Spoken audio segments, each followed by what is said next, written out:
The next film from Goodnight Mommy and the Lodge directors Severin Fiala and Veronica Franz is a gloomy story of a young woman named Agnes who gets into a bad marriage with a man named Wolf, and her mental health spirals out of control. It is set in 18th century Austria. Agnes commits a horrible deed at the end of the movie and pays a price for it.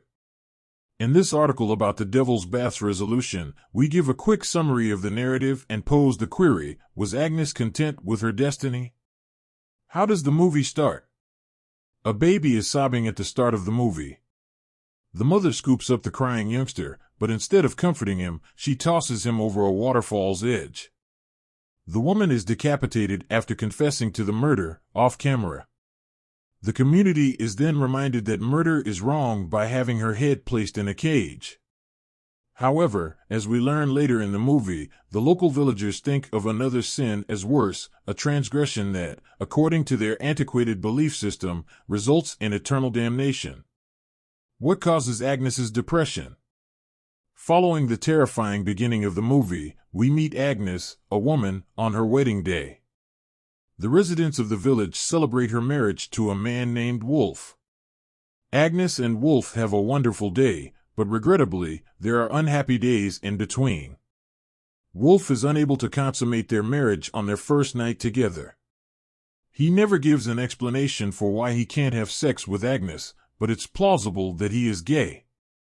Two things make us believe this. One, Wolf doesn't seem to be able to get an erection when he's in bed with Agnes, and two, his friend Lenz commits suicide, with hints, though not concrete ones, that they may have been romantically involved. Well, we're getting off topic. Agnes, who longs to become a mother, is concerned about Wolf's incapacity to make love to her. She begins to feel unhappy upon realizing that this would never come to pass. When she hears Wolf's mother criticizing her for not getting pregnant, her mental state deteriorates. The elderly mother tells her son, "She is our cross to bear." Does Agnes receive depression treatment? Austrian life in the 18th century was not what it is now. There was no counseling available, nor medicine to suppress melancholy emotions. People were imprisoned in asylums and subjected to cruel medical procedures that were meant to be remedies in certain nations. That was then, and this is now, so please get in touch with someone in your community if you need assistance. In The Devil's Bath, Agnes is not committed to an asylum. Nevertheless, a medical professional tries to treat her despair by making a wound on her back that is meant to drain her melancholy. Not surprise, this is ineffective. Agnes is left to deal with her sadness on her own, having no one else to turn to but her brother, who proves to be less than helpful. How does Agnes deal with her depression? Agnes experiences suicidal thoughts, but she chooses not to end her life even after ingesting tiny amounts of rat poison, which could be a way for her to injure herself rather than commit herself. She doesn't choose not to end her life because she thinks things will get better. Instead, it's because she believes that if she kills herself, God won't let her into heaven.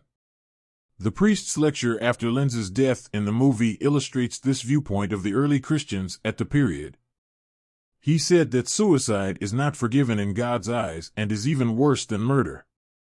As a result, suicide victims' bodies were forbidden from receiving a Christian funeral and were instead allowed to decay on deserted fields. Agnes is terrified of being damned for eternity, which makes her reluctant to commit suicide after hearing the priest and witnessing Lenz's abandoned body. Rather, she commits the same crime as the woman at the start of the movie, killing a kid. Throughout those days, such an act was not unusual throughout Europe. Instead of taking their own lives, those who wished to commit murder would do it since it would allow them to be pardoned at a confessional before they passed away.